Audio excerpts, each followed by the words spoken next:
നിങ്ങൾക്കറിയാമല്ലോ, ഇന്ത്യൻ പ്രധാനമന്ത്രിയാകുന്നതിന്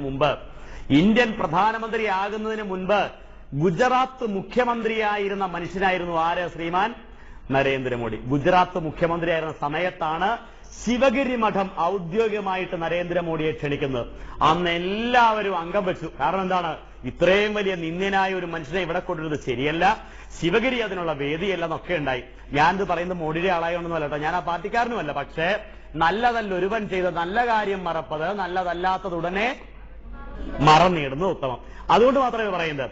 നിങ്ങൾക്കറിയാമോ, ശിവഗിരിയിൽ വന്ന ഗുജറാത്ത് മുഖ്യമന്ത്രി മഹാസമാധിയിൽ പോയി തൊഴുതു പ്രാർത്ഥിച്ച് ശിവഗിരിയിലെ വേദിയിൽ പ്രസംഗിച്ചിട്ട് തിരിച്ചുപോയി.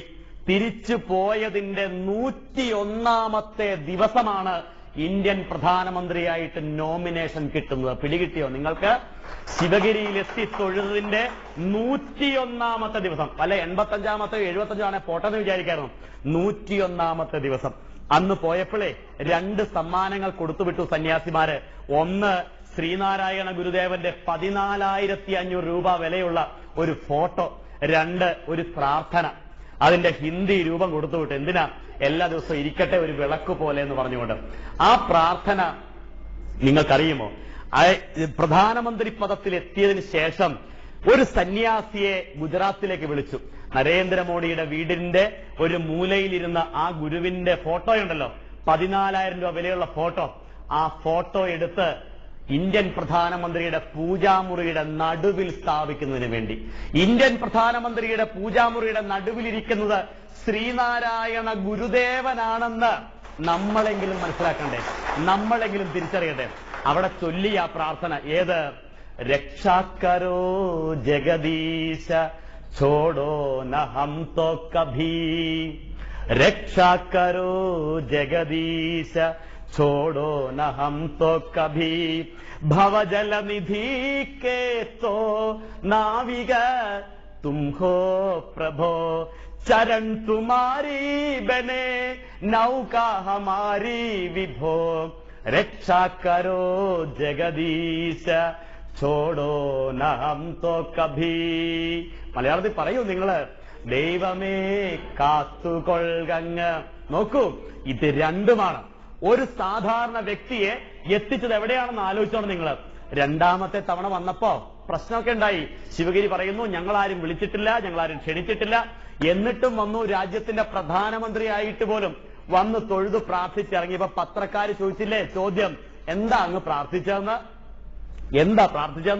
അദ്ദേഹം മറുപടി കൊടുത്തു, ഞാൻ ആദ്യം ഒന്നേ പ്രാർത്ഥിച്ചുള്ളൂ. ആദ്യം വന്നപ്പോ ചോദിച്ചു ഇത്രയേ ഉള്ളൂ ഗുരുവിനോട്, എന്ത്? ഈ നാട്ടിലെ പാവപ്പെട്ടവരെ സേവിക്കാൻ ഒരു അവസരം തരണം എന്ന്. മനസ്സിലായോ? ഇത് പത്രത്തിൽ വന്ന കാര്യം ഞാൻ ഈ പറയുന്നത്, അല്ലാണ്ട് എന്റെ വെളിപാടല്ല ഈ പറയുന്നത്. ഈ നാട്ടിലെ സാധാരണക്കാരെ സേവിക്കാൻ ഒരു അവസരം കൊടുത്തില്ലേ ശ്രീനാരായണ ഗുരുദേവൻ? ഇതാണ് പ്രിയപ്പെട്ടവരെ മഹാഗുരു എന്ന് പറയുന്നത്. ആത്മാർത്ഥമായിട്ട് വിളിച്ചാൽ, ഹൃദയം കൊണ്ട് വിളിച്ചാൽ വിളി കേൾക്കും ശ്രീനാരായണ ഗുരുദേവൻ. അത് മോഡിയല്ല, ഈ ലോകത്ത് ആര് വിളിച്ചാലും ആ വിളിക്കുത്തരം നൽകാൻ ശ്രീനാരായണ ഗുരുദേവനുണ്ട്. നമുക്ക് വിളിക്കാൻ സാധിക്കുന്നുണ്ടോ? ഹൃദയം കൊണ്ട് വിളിക്കാൻ സാധിക്കുന്നുണ്ടോ എന്നുള്ളതാണ് എന്റെ ചോദ്യം എന്ന് പറയുന്നത്. അങ്ങനെ ഹൃദയം കൊണ്ട് ഗുരുവിനെ പ്രാർത്ഥിക്കാൻ നിങ്ങൾക്ക് ഓരോരുത്തർക്കും കഴിഞ്ഞാൽ, ആ മഹാഗുരുവിന്റെ കൃതികളാണ് ഗുരുവിന്റെ അറിവെന്ന് പറയുന്നത്. ആ കൃതികളിലൂടെ ഗുരുവിനെ സ്വന്തമാക്കാൻ കഴിഞ്ഞാൽ നമ്മുടെ പ്രശ്നങ്ങൾക്ക് പരിഹാരമായി.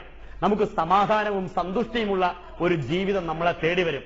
അതിന് ഗുരുവിന്റെ കൃതികൾ നിങ്ങൾക്ക് പ്രേരകമാകും. ആ കൃതികളെക്കുറിച്ചുള്ള പഠനം നാളത്തെ വേദിയിൽ നമുക്ക് ഏറ്റെടുക്കാം.